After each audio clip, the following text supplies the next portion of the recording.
Welcome to Three Nice Things, the podcast that has decided we've been so mean to these movies, it's time to say three nice things. You can find more about this show and others like it at our network's website, radiomeanwhile.com. Other shows on the network include Is It Classic, Does It Rock?, where we pick a band or artist and go through the discography album by album, track by track.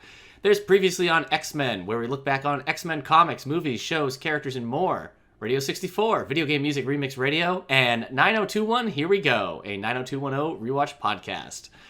Share your thoughts on this and upcoming movies by following us on Facebook or Twitter at Nice Things Pod, and please rate, subscribe, and share this show on Apple, Spotify, YouTube, or wherever you get your podcasts. Today, we're talking about the 2005 film, Elektra.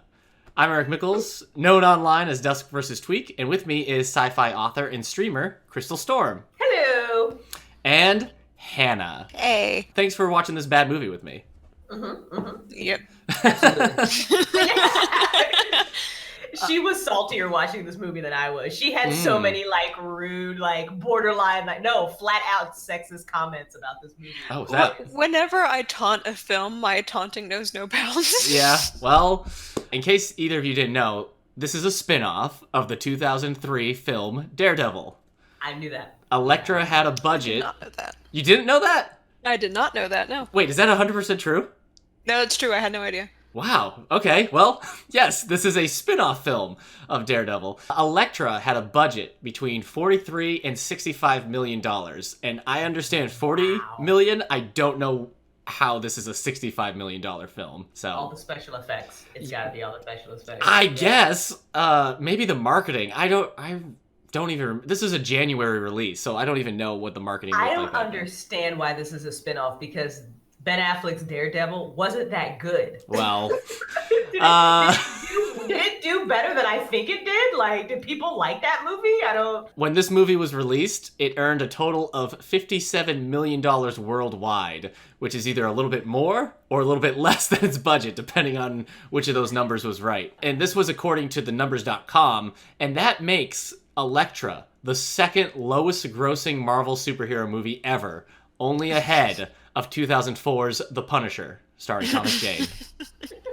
So, which I was kind of surprised by, because I remember liking The Punisher, but maybe that doesn't hold up either. At the time of recording, it has a critic score of 11% on Rotten Tomato, and an audience score of 29%. You're laughing at all, and I haven't even gotten to, we haven't even started talking about this movie being bad. You're just laughing at its budget.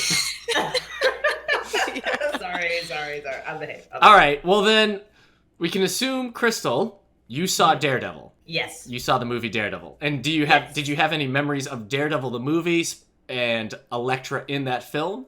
Yes, and to the point where I was telling Hannah when I was watching it last night that I almost blended these two movies together because when I watched Elektra last night, I kind of remembered things, but not. It was one of those, I guess it was just so insignificant to me that my brain just erased it. Yeah, here's the thing you can use with your memories. If she's wearing black, Daredevil. If she's wearing red, Elektra. So, Hannah, you've never seen Daredevil, the movie. I've never seen Daredevil. This is my second time watching Elektra. Okay, this is the second time, and you didn't. I saw Daredevil in theaters opening weekend during. I don't know if you'll remember this, but February 2003, there was a big blizzard in New England. So maybe it wouldn't matter to you. You're not from New England. It hurt the box office, but I still went to go see it because this was at a time where if you just put a superhero movie out, I was in it, and I had a good time at Daredevil. At the time, I really liked it. Pretty quickly afterwards, I was like, oh, this movie's bad, but I do appreciate it because it got me into the Daredevil comics, which, and now Daredevil's in my top 5 favorite superheroes. But I know... love the series on Netflix. Yes, that has been a pretty good interpretation of the character, and Elektra. I know, Crystal, you don't read comics, so you're not familiar with the Daredevil comics. No, not at all. And Hannah? I mainly read all the Batman comics. That's what I do. Yeah, and Teen Titans. The summary of the movie / spoiler warning, if this movie can be spoiled for you. I mean, the movie kind of spoils it for you. Elektra is an assassin for hire. And pretty quickly we find out that I don't know. She's given a job to kill a father and a daughter, but she doesn't do it because maybe she has one interaction with them. I'm so... I'm so tired of the hitman with the heart of gold stories. It's and you know what? It's probably because we're watching this again now, or maybe it was tired then. I mean, there's a lot of problems. Yeah, this is a 2005 film. In 2020, Yeah. 15 years later, we've seen a bunch of them. But it just gets so like, well, how do you make any money in the first place? Yeah. I don't. Well, no. Apparently, it was these two people that were special because she killed that other guy. The other guy didn't have a daughter and didn't kind of flirt with her. Right. Exactly. He was very resigned to his fate. I'm so over that too. Like, we've met for like 3 seconds and now there has to be this romantic tension. It was just like, there wasn't even tension. There was just like, oh, okay, we kissing. Yeah, tension is not a word you can use to describe this film. So what happens? So she's hired to kill a father and a daughter. She's hired by, I don't think she knows it at the time, but she's hired by the group The Hand, which is a kind of a supernatural underworld organization. And when she decides not to do it, they send a group of like these 5 other assassins after her that have kind of superpowers, and now she has to defend the 2 she was sent to kill. And that's basically the movie. Also, she has OCD sometimes. Apparently that's really badly, like, I appreciated their attempt, but I guess this was back in 2005 when they didn't know how to properly show someone with trauma. So I'm like, it was a good. I mean, and that's the film. So yeah, Elektra being an assassin in this movie is very much. And if you remember from Daredevil, she's not an assassin in it. She's just like her dad is involved with like the Kingpin in Daredevil. And then when her father is killed, she gets her size out, puts on the black leather, and she goes out to try to kill Daredevil because she thinks Daredevil killed her father. And so like. That means between Daredevil and this, she's been an assassin for like 2 weeks. It feels like. That's the summary of the movie. Histories with Elektra. Hannah, you said you've seen this twice. When was the first time you saw this movie? I saw it, me and my sister actually saw it together in, I think, either 2007 or 8. Oh, wow. I remember she loved the film. I think it's still one of her favorites. Wow. I just remember being indifferent. Like, I didn't hate it, didn't love it, and I think I promptly forgot about it the next day. But yeah, I think, to this day, it's her favorite. So you saw it then, and then you never watched it again until now? Yeah. Okay. I saw Elektra in theaters in 2005, January 2005, because again, at this time, especially anything that had the Marvel banner on it, I was going to see. And this was a string of like bad films all in a row, like 2005, because like upcoming was the first Fantastic Four movie and Ghost Rider. Before this, as I said, it was Punisher and Daredevil. So like at this time, there was Spider-Man and X-Men, and then everything else. I would just go see them all. And I remember when I saw this in theaters, I had already turned on Daredevil at the time. So I had said this was a better movie than Daredevil. But rewatching it this time and having watched the Daredevil director's cut in the past, no, Daredevil's still a more enjoyable film that has many, many flaws. I watched the director's cut of this film Sunday. Oh, wow. So it only adds 4 minutes and not the scene I was hoping to see. I guess it's kind of a rated R cut because you see a decapitation, and Typhoid Mary's death is kind of more gruesome. Anyway, so I've seen this movie twice in my entire life. Once in theaters and once with the director's cut Sunday, and I did not enjoy it Sunday. Crystal, it seems like maybe this is the first time you've ever seen this movie. No, it was. I know I've seen this before because I'm watching it, and but it was literally just like I just didn't remember it. Like 100%, like just didn't. I remembered, I guess, more of Daredevil than I remembered of this film. But I remember seeing, wasn't there actually a scene too? I don't know if they got rid of it, where when she wakes up after she's running through the forest, and then that girl, the one that whatever kisses her and like knocks her out. When she wakes up there, isn't there an actual scene where she like remembers Daredevil or like sees him? I seem to remember that being in a version. It wasn't in the version I watched last night. No. But I seem to remember that being a scene at some point. Right. Yeah, you know what? We'll talk about the Ben Affleck part here, because when it comes to actors who dodged the bullet for this film, Ben Affleck is the only one, because he shot a cameo for the film. But it was cut for multiple reasons. Some say because at the time, in 2004, 2005, Ben Affleck's star was very low in the sky. This was after Geely and Daredevil and everything, and he was pretty much in actor's jail. Argo was very far in the future at this time. So he was considered like box office poison at this time, I believe. And also, I was reading just recently that at the time, Fox was probably cold on the Daredevil franchise in general. And thought that a Ben Affleck cameo just wouldn't benefit them in any way. And see, this is why the scene with Ben Affleck isn't included in the director's cut either. So wow. I think you had just seen it on YouTube or in a clip, because I got the director's cut to see this Daredevil scene. Maybe at the time when I saw Elektra, it was still in the movie, because I don't think that I would have liked this movie enough that I would have went on YouTube and let me watch Elektra scenes. I feel like that's not something I would have done. Yeah, I don't know. And I had always thought it would be a cool scene, and then when I watched it on YouTube after the movie ended, I was like, where was that scene? It's just him being like, are you coming back? And she's like, not yet. He's like, I'll be waiting, and that's it. It's just Ben Affleck as Daredevil mooning over Elektra, and I don't know.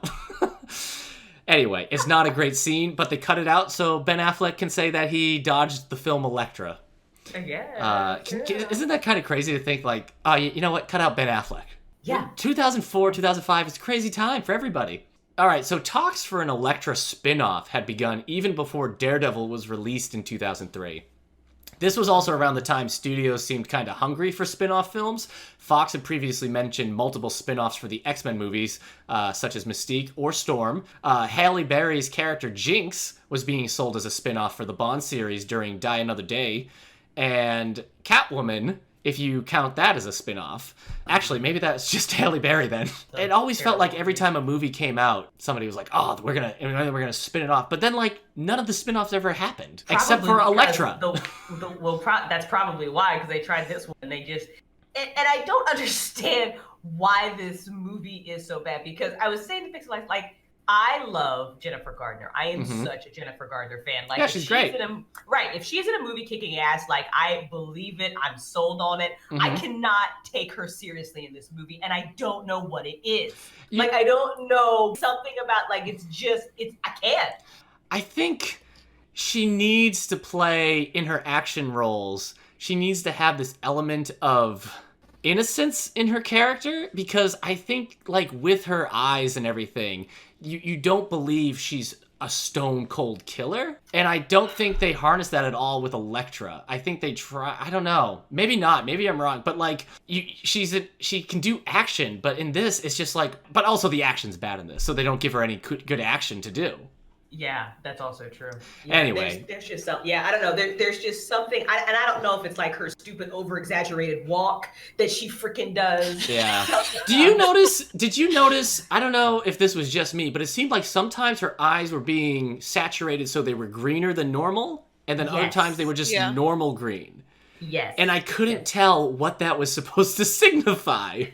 When she was using her hand powers, I guess. I don't know. Or when she became Elektra, apparently that was just a superpower. Because you know what? No, it's because I could buy a hardened, Well, I guess she was hardened in the new one, right? Peppermint, she's a lot more hardened. Yeah. So. Yeah. I mean, but see, even in that one too, there's an element of Peppermint is a pretty okay movie. I mean, it's not the best, but it's pretty okay, and she was boss in that freaking movie. But there's an element that even too of her gentleness in this in Peppermint, with the story of her, losing her family and then going through all this, and it's a revenge story. It's like a Punisher. But in this, I mean, I could have bought her being, because I kind of bought it in Elektra when she kind of lost her stuff and Daredevil couldn't reach her and she was just going to kill this guy no matter what. I bought that, and I remember buying that in Daredevil. But there's just, and maybe it's that stupid red outfit they put her in. I swear to God, it was 12-year-old boys made this movie. It looked like she got it from the party store for Halloween.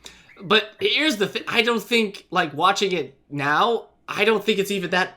It's not a sexy outfit. I don't think. Somebody on Twitter had responded that she looked sexy in that outfit. But, I don't think there's anything super attractive about that costume or anything. She looks better in the trench coat. That scene where she goes back to the house and she's in she's all at that serious face and she's got that stupid walk going and she's in that trench coat. She could have just left that on the whole time. Yeah, it looks like she stepped out of a bad steampunk convention or something. Oh my God. But this movie does not serve Jennifer Garner. I think it's that. I think Jennifer Garner isn't necessarily bad.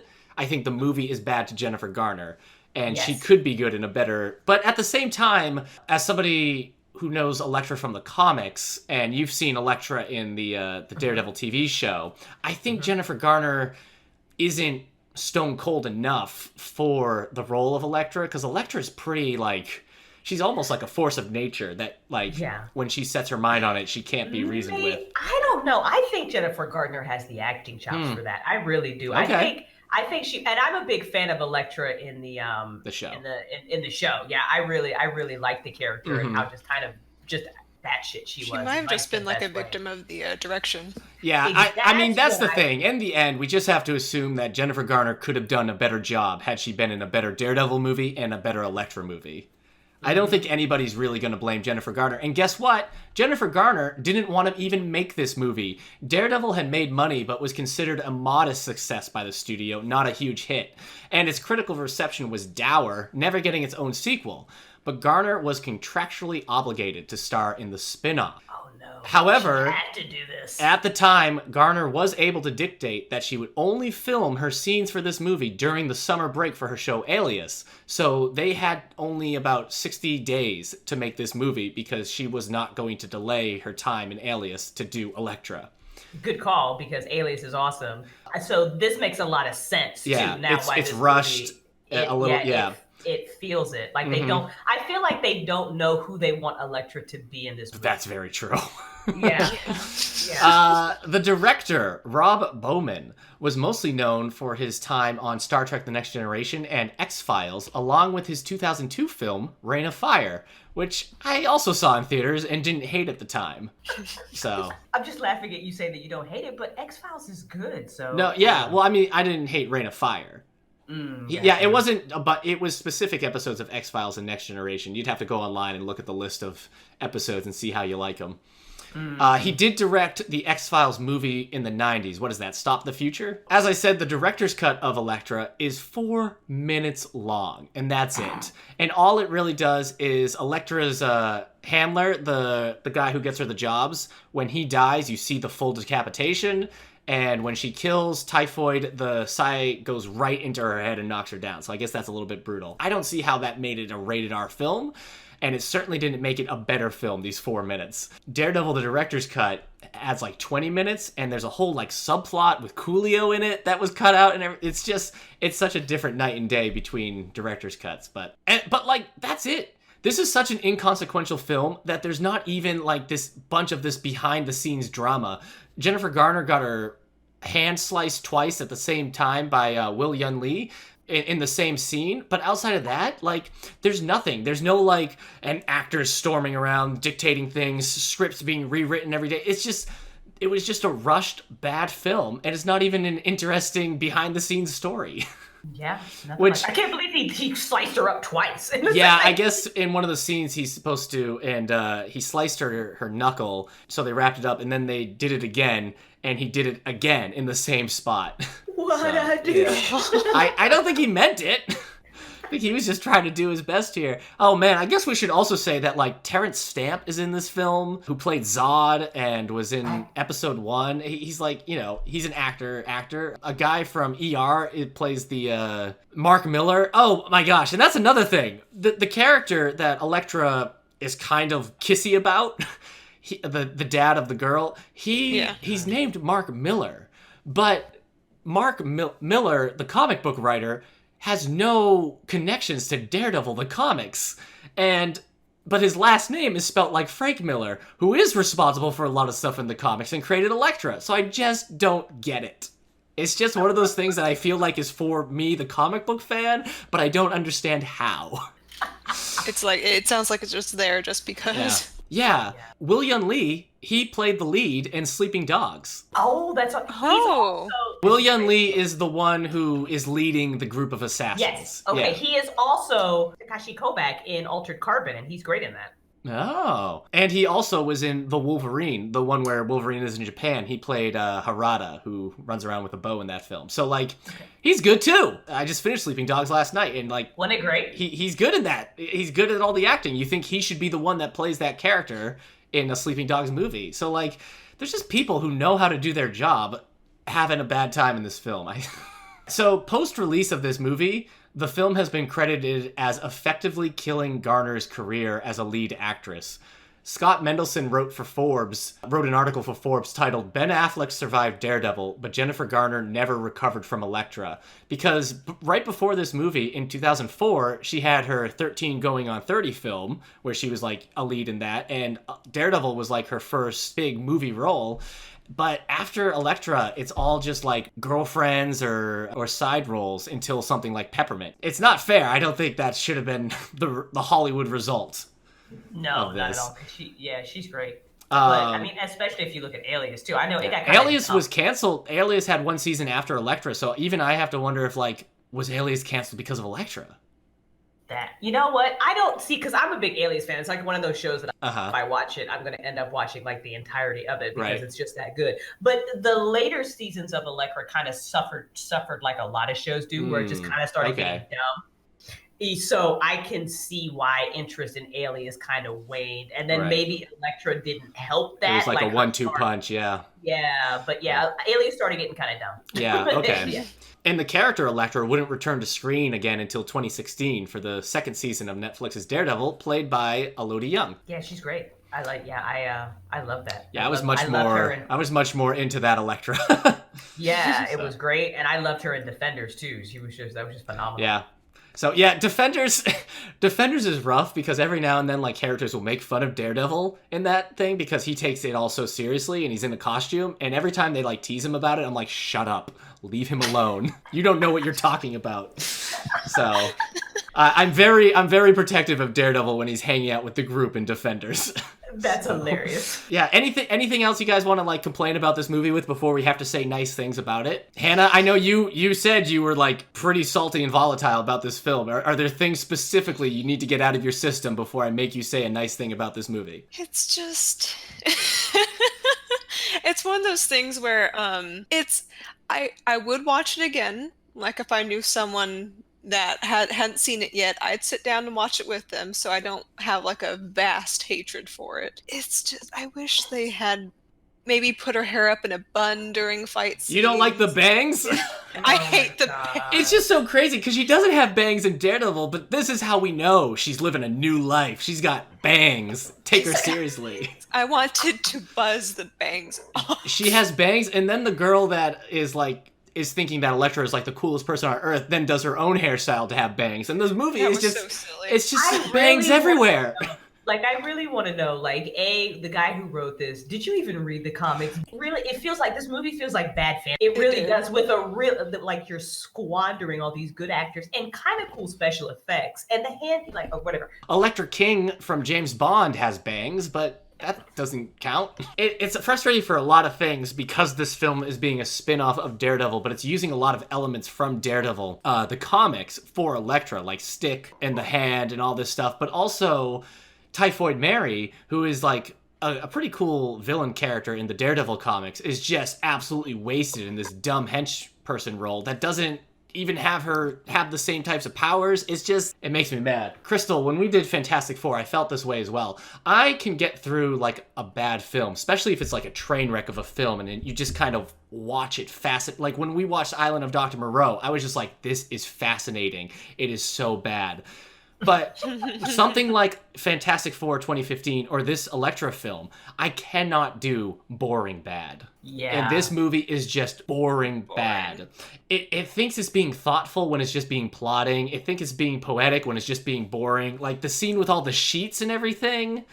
It's just, it thinks it's being artsy, but it's just bad CGI. Bad 2005 CGI. It falls flat, and it's not just boring, it's like everything it does, it's not memorable. If you watch it one day, a week later you're going to forget the whole plot because your brain just there's nothing memorable in this. And I forgot it. Like we said about the action, the action is just, it's bad. The director constantly does this slow motion action for these things that are not interesting in slow motion, and the slow motion looks terrible. Like when she jumps up to stab the ninja through the roof, it's just this hideous. Oh, that was so bad. Slow motion. So bad. And the green explosion of death. Yeah, the way in the comics the hand do turn into dust and everything, but they do this big green explosion, right? That looks terrible. It looks like it was from a demo reel. It looks like the first pass of the CGI, not the end result. And yeah, there are no action scenes in this movie. Like, as bad as people think the first Punisher movie is, that has like memorable like deaths or action moments. This thing has nothing. I guess do you remember that the big guy who's invincible was crushed by a tree? If you're gonna do this type of movie with Elektra, then you should be doing some pretty hardcore action moments. And Jennifer Garner has the shot for it. I think they just didn't have time. I think they didn't have time. And B, this director, writer, he had no idea who he was. Yeah, I think also he really didn't. Going for a PG-13 rating is going to limit you with a woman whose main weapon is size. Yeah. Anyway, all right, I'm mad. We could talk about this movie being bad all day. Let's say nice things. Hannah, what's your first nice thing? Okay, my first nice thing, I know they called him Tattoo in the film, but I went about calling him Crowboy. I love the concept of Crowboy. He looks really cool. Again, we're talking about Tattoo, the guy with the tattoos. Yeah, him, yeah. I like his superpowers. They look cool. I love the birds. I love that. So you like... I'd read a comic just for him, because he's fun to look at. Yeah, I mean, okay, Hannah, you took one of mine as well. I was gonna say, out of the 5 assassins sent after Elektra, he's the most interesting. Yeah, he is. He's the most interesting visually, just like as the guy with all these animal tattoos. But then the effect of the animals coming out of his body, like the tattoos coming to life, it's not as bad as it could be. No. For this film, especially when you look back at the way the hand ninjas explode into green, or as bad as the flippy white sheets scene looks. Like, somehow the tattoo animals coming out of a person's body looks better than just a white sheet flying through the air. Like, the wolf coming out of his midsection was cool, but I'm still a big fan of the crow and the bird that was spray painted into the wall as a spy. That was really cool and creative. On his tattoo, the eye would move, too. Separately. That was really creative. It's almost like he's part of a different film. Yeah. Like he doesn't belong in this movie. He feels out of place because he's actually interesting. Yeah, he stepped out of a weirder film that has bigger ambitions than Elektra. And as far as I know, he's an original to the movie character. I know the invincible guy who is somehow not invincible enough for a tree is from the comics. Stone is in the comics. Typhoid Mary is in the comics, but very different from this. But yeah, I think Tattoo is an original guy. But yeah, even the actor just kind of had like a present. He dies like a chump. Yeah, he does. Because he's sitting in his meditative state while she's like dealing with snakes. But this movie also suffered with the fact of they had all these OP characters and then didn't know how to kill them in the end. Yeah, you just throw a blade into them. Yeah. Oh, good. Oh, here at 2000. I mean, this is also close to the time we got Blade Trinity. This era of Marvel movies was not good. No.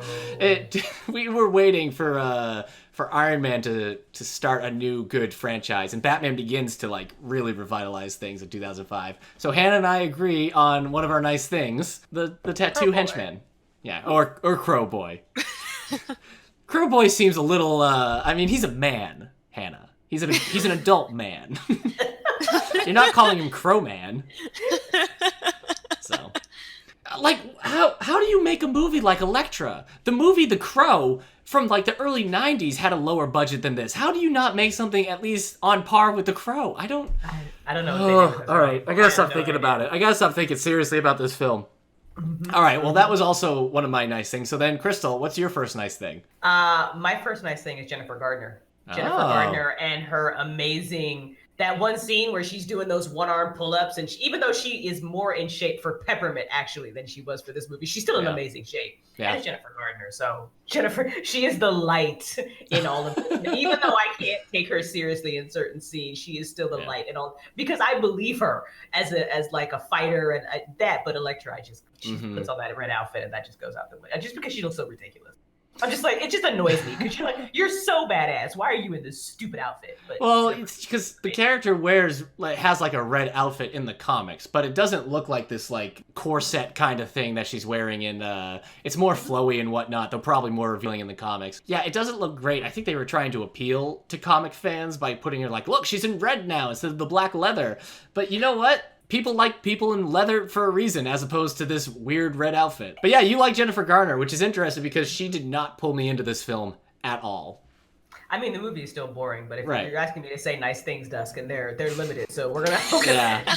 Jennifer Gardner is, Right. you know. It's funny because like we're in agreement that the bangs look silly, and that the red outfit that she wears in the big action scenes are silly.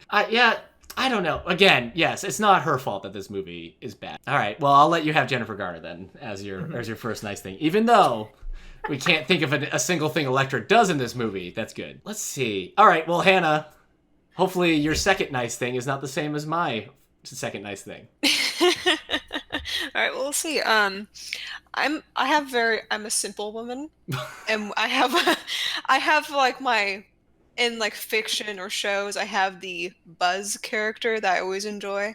Okay. So when you have a stereotypical character like Abby, who is your typical troublemaker child, I fall for that every single time. Like Arya Stark, Abby. Yeah, she's my next nice thing. I always fall for the stereotypical troublemaker child. Mm-hmm. Hannah. Yes. My second nice thing is Abby. How did this happen? Because here's the thing. You say she's like this stereotypical like troublemaker character. I think that is a character in a role that would get very annoying very fast in this movie, but somehow the actress makes this character likable. Yeah. There's something, like, she's surprisingly charming in this role, especially as, like, a child actor. I thought it would be super annoying when she showed up, but then, like, the way she acts with her father, the way she acts with Elektra, and the way she even, like, I mean, her like, chain power thing. I mean, but there's pieces of that I'm like, oh, she's not as stereotypical and as annoying as I thought she was going to be. Not at all, yeah. And I think... You know what it was? The director had a clear vision for Abby, therefore allowed the actress a little bit more. Yeah. Very shocked this time around that I was into Abby's storyline, I guess. I really, really wish they didn't change her hairstyle. She was perfect And then she went into bangs, yeah.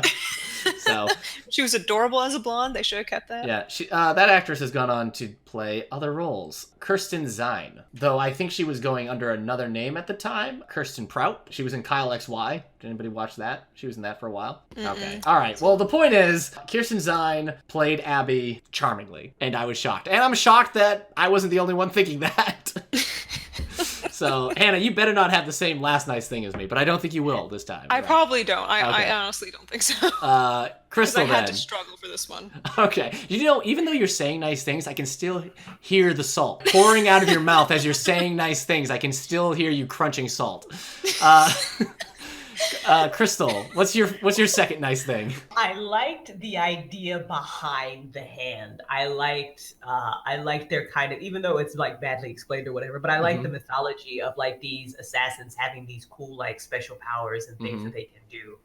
Even though they were kind of cliche and kind of boring, but the way the movie portrayed them, I liked that mythology, and I wish they kind of had explored it more and maybe given Elektra a little bit more because she's supposed to be whatever. But I like that part, even though we only got like basic level. Right. Typhoid Mary is such like a weird and interesting character in the comics that I think if she had showed up on the Netflix Daredevil, it would have been pretty disturbing, and I think that would have been a memorable role too. With this, I think it's forgettable. This was on one of the facts, or there was an article like 15 things you would never have believed about this movie, and I was like, these aren't shocking. The kiss between Typhoid and Elektra won MTV's Best Kiss. What? There must have been not a lot going on that year. Not a lot of good kisses in the... You know what? Yeah. The other thing is, I can't believe it, but this movie made me wish there was Evanescence in the soundtrack or something, because one of the most like ridiculous parts of Daredevil is how dated the soundtrack in the film is with all its song choices. I mean, if you bought the Daredevil album at the time, you were basically buying a full Evanescence album. You can't disrespect Evanescence in this way. I'm just saying, like, you watch it now and you're like, that's funny, they're playing Evanescence in this Daredevil film, but like there were moments I'm like, just play Evanescence, please, for this film. Also, Crystal, it's funny because you like Jennifer Garner, even though this movie's not a good Jennifer Garner film, and you like the hands concept, even though the hands concept is from the comics. You're not picking a lot of nice things that stem from this movie. Hey, they were in the movie, therefore they applied, okay? Okay, I'm just saying, there's not a lot... Look, there's slim pickings here, Joe, right? Okay. I'm going to send you a Daredevil comic. That's what I'm going to do.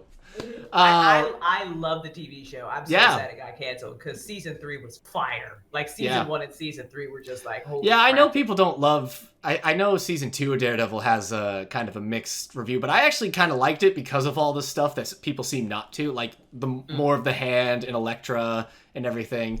Oh, what's next? Oh, I guess it's Hannah's third nice thing.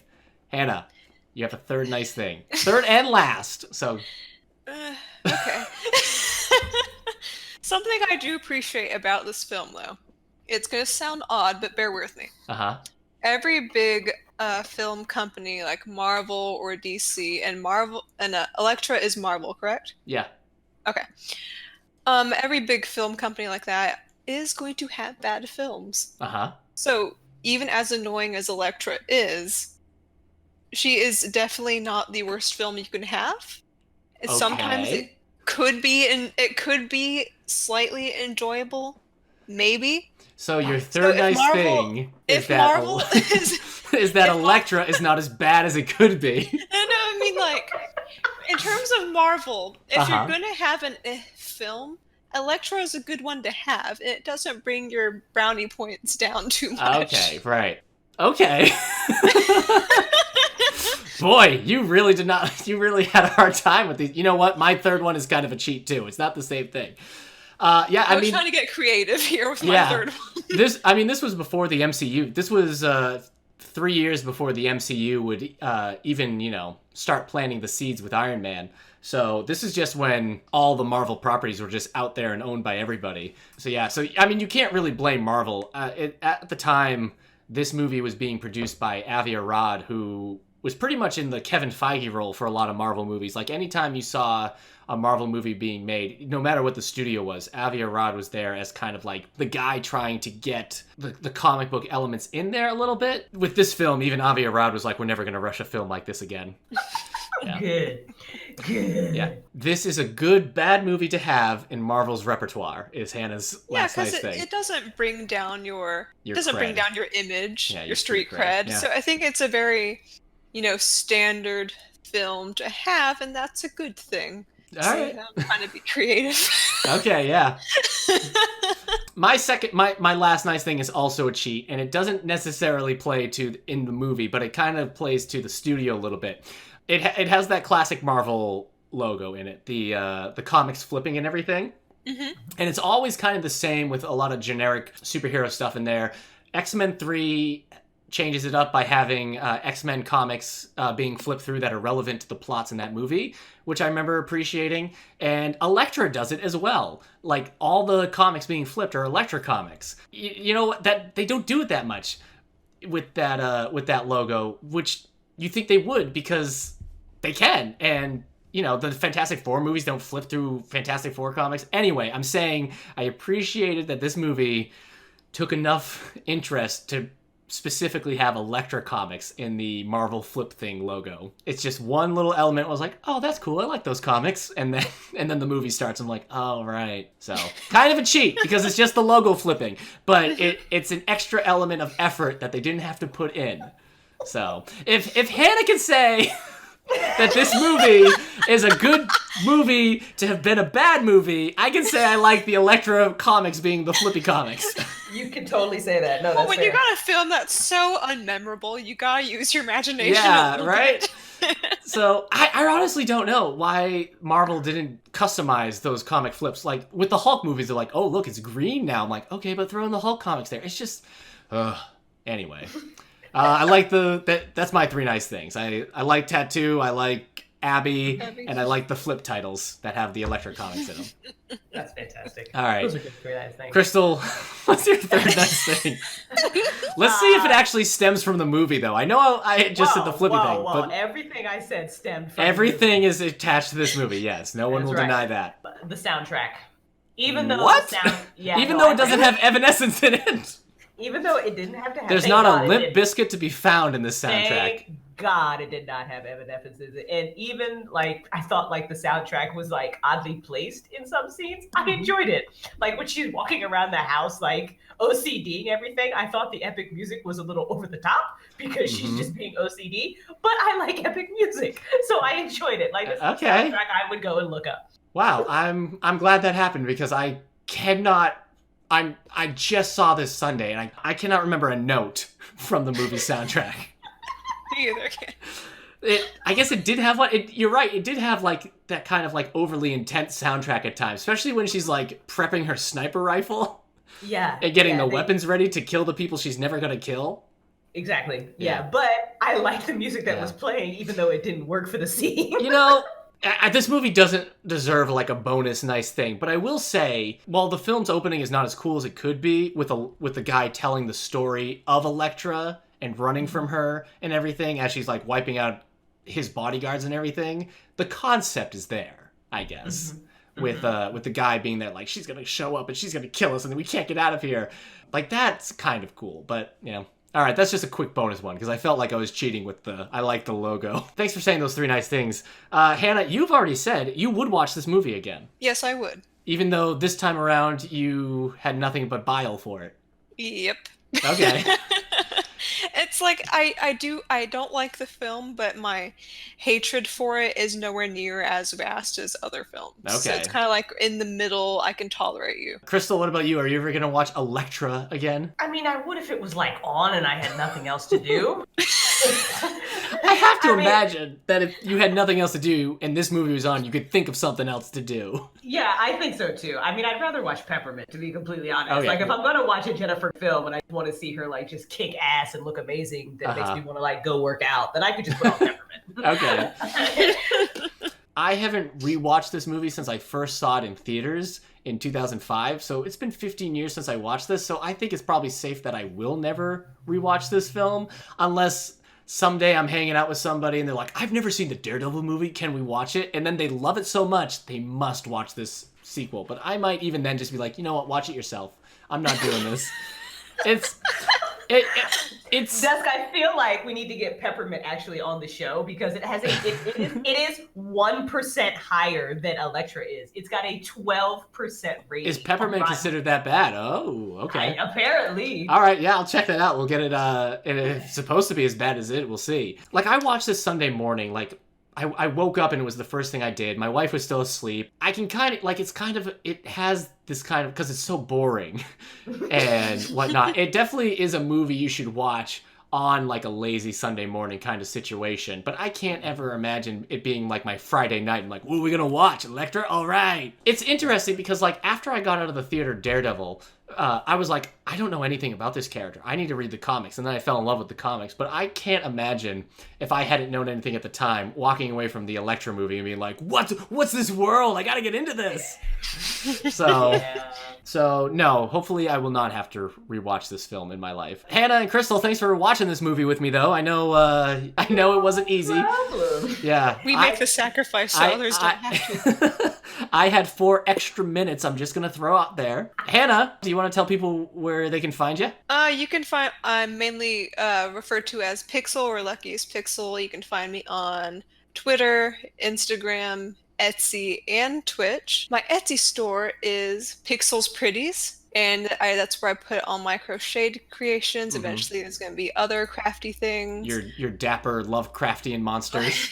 Yes, my dapper Lovecraftian monsters. I'm also a salty polyglot. You'll find me occasionally ranting about languages online. I'm a gamer. Like I said, I'm a crafter. Yeah, that's where you can find all my stuff. Luckiest Pixel. Crystal, where can people find you? What should they look for with you? Yeah. You can find me geeking out over on Twitter at WriterStreamer, over on Twitch, it's my name, Crystal Storm, or you can check out my website and find all the things, the writing, the creative stuff, the twitching, at crystalsimagination.com. Yeah. And again, I'm duskvstweak everywhere online, and apart from other shows on the Radio Meanwhile Network, I'm the co-host of the podcast, The All the Book Show. Thank you to Prophetic Music for our theme song. Join us in upcoming episodes as we say more nice things about bad movies. Again, you can find more about the show and others like it at the network's website, radiomeanwhile.com. Please follow us on Facebook or Twitter at Nice Things Pod, and please rate, subscribe, and share the show on iTunes, Spotify, YouTube, wherever you get your podcast. See you next episode. 3